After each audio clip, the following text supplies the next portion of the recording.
Você sabia que aqui em Palmeira dos Índios tem 10 aldeias indígenas? Vem cá que a gente conta um pouquinho mais sobre uma delas, a Mata da Cafurna. A aldeia Mata da Cafurna é habitada pelos indígenas da etnia Chucuru-Cariri, que se formou com a união de dois povos que chegaram em Palmeira dos Índios em meados do século XVII. Por muito tempo tiveram que enfrentar uma luta constante pelo direito à terra. No final do século XVIII, as terras indígenas que eram ocupadas pelo povo Chucuru-Cariri foram invadidas pelos homens brancos com a intenção de reforçar a colonização. Mesmo com a demarcação de parte de suas terras em 1822, na maioria dos casos eram invadidas por poceiros ou loteadas para compra e venda pelo governo colonial, numa época em que se declarar indígena colocava suas vidas em risco nessa época. É justamente no centro dessas terras onde hoje existe a cidade de Palmeira dos Índios. Na década de 1950, o Chucariri retoma com o processo de aldeamento a partir das terras da Fazenda Canto. Até que na década de 1980 as famílias se organizaram para retomar as terras da Mata da Cafurna. A gente vivia na Fazenda Canto porque não tinha outro local para a gente ir, né? Na proporção que foi saindo essas terras daqui, a gente veio da Fazenda Canto em 8 famílias. De lá para cá, meu sogro com a família dele, eu com a minha família e outro genro dele que veio também para cá. Aí da mata a gente passou para essa terra aqui, que era de Everaldo Garrote. Aqui é 500 e poucas tarefas daqui dele. Ele não quis receber o dinheiro, que achou que era pouco, morreu e não recebeu.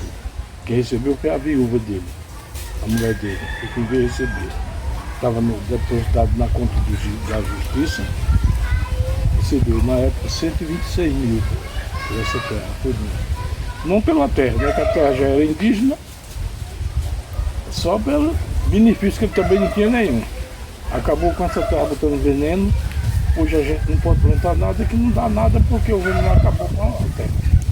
Atualmente, aqui na aldeia vivem mais de 150 famílias indígenas que mantêm os seus costumes e tradições sob a liderança do cacique Heleno, reconhecido pela FUNAI desde a década de 1990. A Mania Chucuru ela foi uma líder muito importante na luta da demarcação das terras e pelo movimento indígena de todo o Brasil. Como muitos outros da família Celestino, a Mania conscientiza suas raízes e retornou na década de 1990, travando diversas lutas, o que faz ela não só uma guerreira, mas também uma mulher intelectual, sempre em busca do conhecimento. A nossa terra é uma terra que foi demarcada em 1822, na época já através de uma ação judicial, e no entanto essa demarcação não significou a apropriação do meu povo na terra. Eu agradeço a gente ter ainda esse pouco que tem aqui, foi luta mais dela. Ela, não só dela, mas ela era enfrentante, né? Ela botou a cabeça à prova aí, pelos poceiros aí, perseguiram ela muito, mas ela não morreu matada não, morreu de doença no hospital. Foi uma lutadora, uma batalhadora. Não é porque ela morreu que eu vou dizer que ela era lutadora, e ela foi uma lutadora mesmo. Inclusive as irmãs dela tentaram seguir quando ela morreu, mas não conseguiram nada. A luta dela era uma luta pelo direito e pelo certo. A Mania foi muito lutadora. É reconhecida não só no Brasil, mas no mundo inteiro. A luta dela, Mania Chucuru. O senhor podia falar para a gente um pouquinho assim da importância de se ter uma escola indígena, da educação, né? No sentido de perpetuar, permanecer com as tradições e a cultura? Olha, infelizmente os professores estão retomando um pouquinho da cultura hoje. Mas é uma escola como uma escola de branco. Ensina tudo do mesmo jeito. Hoje é que eles estão passando um pouco da cultura para não se perder de vez. O idioma foi perdido há muitos anos. Nossos bisavôs já morreram sem deixar nada para a gente. Algum que sabia de alguma coisa não deixou nada para nós. A gente aprendeu tudo do branco, praticamente. Só o que nós temos diferencial é o nosso toré, que isso é público, pode ser dançado em público. E então a nossa parte da religião, que essa daí é o segredo do indígena. Essa educação, ela deve ser específica e diferenciada. Assim como a LDB, nós também temos a Política Nacional de Educação Escolar Indígena, que estabelece as diretrizes para a oferta de uma educação diferenciada para esses povos. Também temos o Decreto 6.861, do ano 2009, que ele vai regulamentar a oferta da educação escolar indígena em estabelecimentos próprios ou por meio de parcerias com o sistema de ensino municipal, estadual ou do Distrito Federal. E nesse caso, a Constituição, esse decreto, ele deixa muito claro que o ensino indígena ele deve ser lecionado, executado dentro de território indígena. O meu trabalho, eu também trabalho com criança. Eu saio daqui da aldeia para outro lugar, para outra cidade, mostrando como é um pouco da educação, da nossa realidade. Eu passo para eles a nossa realidade. E eu dou oficinas de língua, para os não indígenas. E lá eu falo, meu trabalho é para mostrar a diferença, mesmo nós sendo todos indígenas, porque eu trabalho com outro povo indígena, o povo Guarani. E o meu povo, como eu sou Cariri Chocó e Funiô, aí eu falo da parte da língua indígena Funiô. E o outro povo fala da língua dele, que é o Tupi-Guarani. Então lá com eles eu vou mostrar para eles sobre tronco linguístico, quantos troncos linguísticos existem no Brasil, quantas línguas faladas, a quantidade de povos, e vou mostrar para ele como é a realidade da minha aldeia, Porque lá nós temos duas escolas, tem a escola Funiô, que só ensina a língua materna, que é o Iatê, e tem a outra escola que ensina o português, igual o povo Guarani também. Eles aprendem também só a língua materna deles, depois é que eles vão aprender o português. Então eu mostro essa diferença, para mostrar para os não indígenas que eles usam palavras no português que não são deles, são origem indígena, igual também tem palavras da minha língua que eles também falam. Vou citar aqui algumas, tipo pipoca, cipó, tarturana, são palavras indígenas que é usada no português. Primeiro, a educação indígena ela se refere a um processo de várias temáticas, dentro da nossa cultura indígena, como línguas, costumes, tradições, histórias, contos.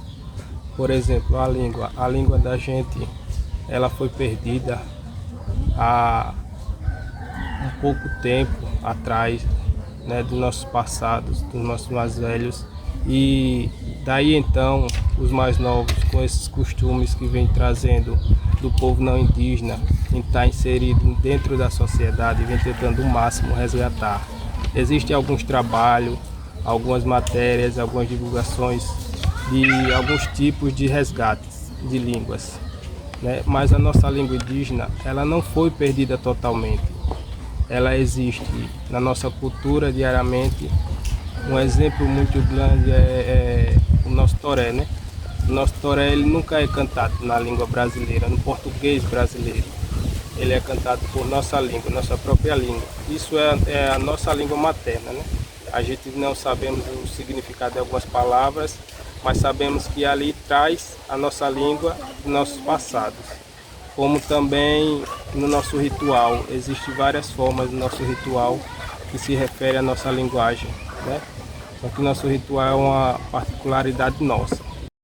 Sem dúvida, o ponto mais importante da cultura indígena é o Uricuri, celebração religiosa e reservada pelos indígenas. Os homens brancos não podem participar ou saber sobre o ritual. Como aqui na aldeia não há um pajé, durante os rituais do Uricuri, cabe o cacique Heleno fazer o papel de chefe religioso e preservar o conhecimento ancestral do Chucuru Cariri.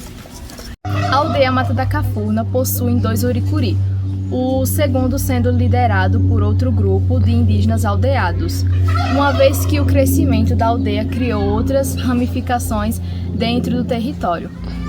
O toré é uma dança do índio também. Mas só que ela pode ser apresentada em público, né? Para todo mundo.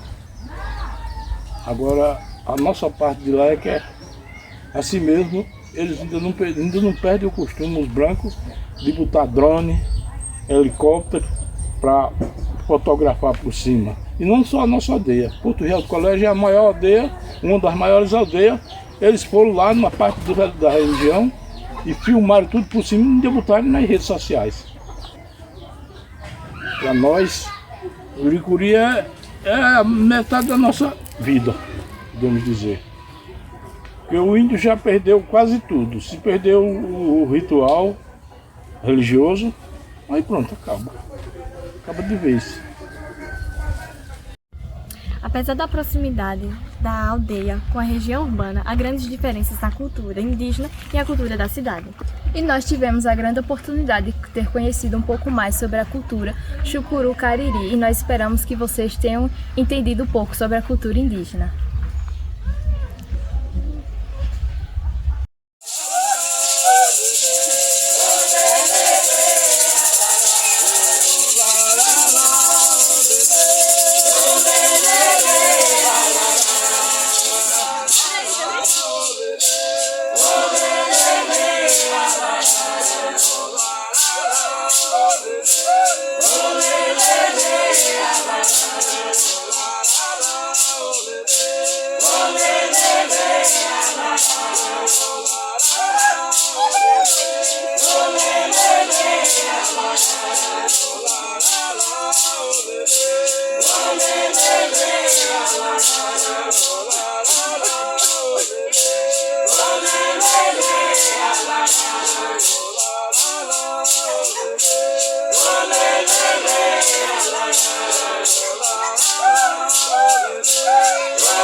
Olé,